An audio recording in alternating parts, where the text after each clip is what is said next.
you know, I tend to now ask them, do they come from dysfunctional families? Because in Silicon Valley, that tends out to be the dominant CEO type who are founders. People who come from dysfunctional families, whether they were physically or emotionally abusive, who are the survivors, tend to have survived because they know how to shut down everything but what's important. So they know how to operate in immense chaos and focus on what's important. And therefore they're not rattled about the things that, if you grew up in a normal household and someone else is going, really, no one got shot today? Great, okay, we're doing cool. I remember figuring out this pattern and telling it to one of my mentors, who was a VC, a woman named Catherine Gould. And she listened to me. I said, Catherine, look what I figured out. You know, it's this, and I used to ask my students and get a really interesting answer. She looked at me for a minute. She said, Steve, why do you think I funded you? And then I started laughing. She said, look at my portfolio. I picked these people on purpose. And she, you know, the other thing she added is, unconsciously, you guys also have a lot to prove, and you'll do anything to prove it. And I never even thought about it.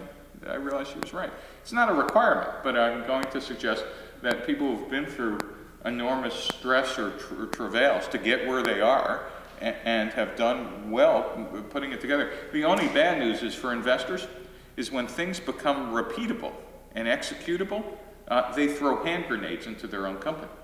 That is, they want the chaos to continue. And it explains a lot of the behavior of, no, we're supposed to be celebrating. Why are they creating more chaos? Because it's the only mode they're comfortable in. And that transition is usually most difficult with those types of entrepreneurs.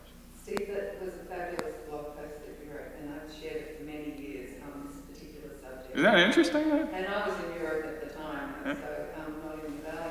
And I guess my question about that article and what you just said is, what do you do then about educating entrepreneurs? It really, and I totally believe what you say, because I could see it in myself to start with, and I could see it in other entrepreneurs. How do you then grow that if there has to be this sort of seed? So you raise a much bigger issue, and I'll put it in context. Okay. So here's the other discovery besides the type, is that, again, how many of you are investors? There's a secret memo you guys write to each other that you never tell entrepreneurs, and it goes like this. And the secret memo from investors to entrepreneurs is, when you succeed, the odds are we're going to fire you, but take our money anyway. And here's how it works. Startups, I've talked about, are searching for a business model. Large companies execute business models. But you just don't go from startup to execute. There's a phase in the middle, and it's the secret memo phase. It's called how we build. And what happens is the entrepreneur is running around crazy, and if you're a typical Silicon Valley investor, you sit on 8 to 12 boards, and you might meet with your company every 6 weeks, and you're looking up their name in their parking lot, you know, because you don't even remember the company. It's just another one, you know, crazy entrepreneur, and they kind of remember you because you're the only VC they're meeting. And it goes like this for a while until one day they come in really excited. I have found a repeatable and scalable model. Look at our numbers. And they thinking the next thing you're going to do is pin a medal right on their chest, right there. I mean, they were thinking that you brought that medal. But instead of, if you're the investor and there's another investor, you look at each other with what I call the secret VC look. Because then you start staring at the entrepreneur. And you start looking at her. It's making her look very uncomfortable. What are you deciding right then? What are you deciding as an investor?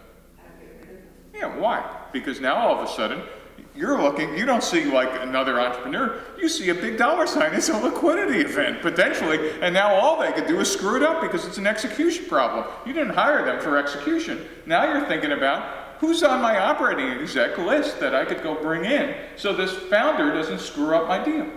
And by the way, not every VC thinks like that, but when I've gone around the valley, 70% of entrepreneurs get blown out exactly then. Why?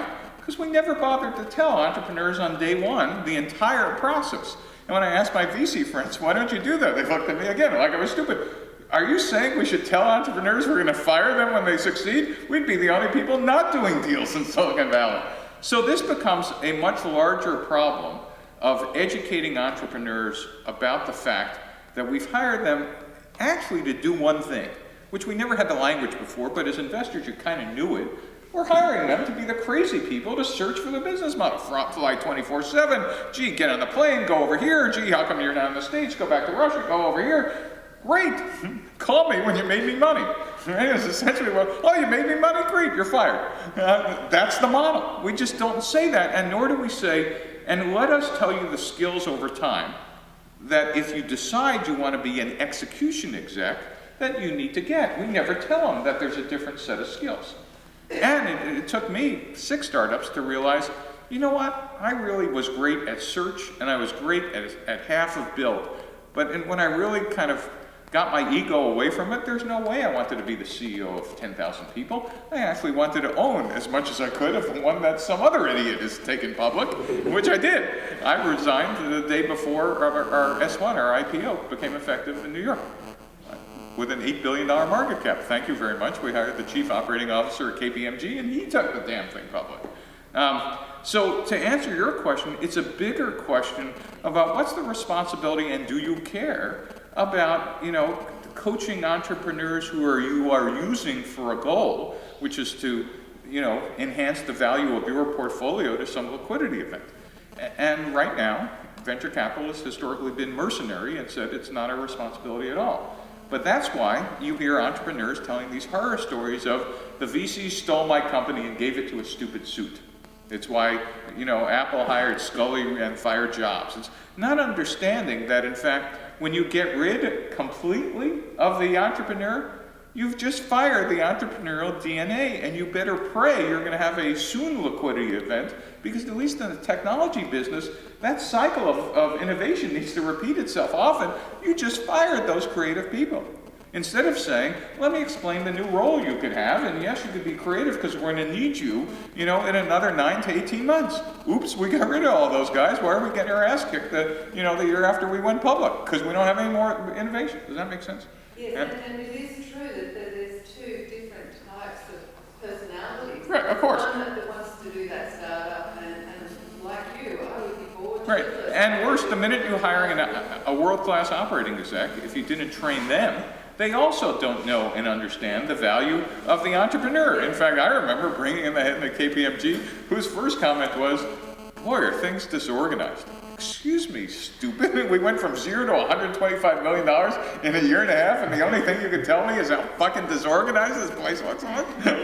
What do you think? And in hindsight, after 15 years, of course it was. He was absolutely right. And from his point of view, what a mess. You know what? And from my point of view, we hired this guy to tell me that the furniture wasn't like in the right. But in fact, he brought process and procedures and scale in a way I never could and had that experience. And so we really don't teach that end-to-end model, because as investors, you know, what the hell do you care? I mean, on one level, the Valley's been like that. My business model as an investor, putting your hat on, is for liquidity for my investors. You know, if I got it this way, who cares about long-term company building? I'm not being incented to build long-term companies. I'm not being incented to take liquidity out of these things. Does that make sense? Yeah. But it would serve everyone if I don't know. Transparency. You guys should have that discussion. But in spite of you guys, I mean you guys as investors, I'm being the guy who's being transparent now, telling entrepreneurs that, hey, you're focused on this piece, congratulations, but it's a temporary organization. Exactly. It's temporary. Yeah. Ooh, you know, you either grow up or you die, and when you grow up, you're not going to see the promised land. The odds are. So you better own as much as you can on day one, because you ain't gonna be here. Does this help? Thank you very much. Yeah. And by the way, there's nothing wrong with this, as long as all the participants, and I think that's the problem is, you know, it's an asymmetric information game. I mean, historically, VCs have said, well, that's why we sit on the board, because the entrepreneurs have more information than we do, and it's asymmetric. I'll call bullshit from the other side. No, I think it's asymmetric the other side. You're going to kill me, and you haven't told me that. I think that's even more asymmetry. Does that make sense? Nothing wrong with it. It's just a process that I think, once you understand the end-to-end process, you ought to figure out, are there entrepreneurs in your portfolio that, if given the proper education, could actually end up managing the company to greater scale than bringing a founder? Look at who runs or ran the world's largest technology companies. Bill Gates. What did he do? He hired and fired 4, maybe 5 presidents. Hired them, sucked them dry, fired them. hired them, sucked them dry, fired them. Larry Ellison at Oracle. Company scaled, almost lost control of his entire company, had to bring in Ray Lane, who's now a general partner at Kleiner. Had Ray there for 7 years, sucked him dry, fired him. Okay? Steve Jobs, classic. Built the company, hired a world-class scale guy, turned around and fired him. And now if you listen to John Scully, it was the worst mistake Scully made in his life. And luckily for Apple, Jobs came back and resurrected the company. Reed Hastings, go through the whole list of who's running, the largest technology companies. Yet, the reality is most of those founders get blown out. So the question is there a way to kind of educate them? I don't think there would have been any way to educate Steve Jobs at Apple. Too much of an ego. I don't think there would have been any way to educate me in my first 4 startups, maybe even 5. Too stupid, too pig-headed. After a while, because I'm a slow learner, I eventually, figured it out. Go, oh, this is what's going on. Got it. There's a pattern here. Question?